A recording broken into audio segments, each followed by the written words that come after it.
Hey everybody, this is a quick video in case you have a 2N IP style video intercom and you need to do a hard reset to the factory default settings on it.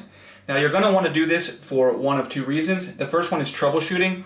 If you're having any issues with this intercom not working or not connecting, or if it's not syncing, doesn't seem to be responding, a hard reset can fix a lot of these issues. The second reason is, and you're going to need to do this either way, if you just want to set it up from as though it were a new unit, like maybe you're putting it in a new place or something like that, we can just get it to the way it was when it was coming out of the box. So it's real easy. All we need to do is on the main unit connectors, we're going to look for the control button. And from there, you're going to disconnect the device from the power supply and also any LAN that could be providing it with power. And then you're going to press and hold the control button. And then while pressing and holding the control button, you can go ahead and connect the device to the power supply.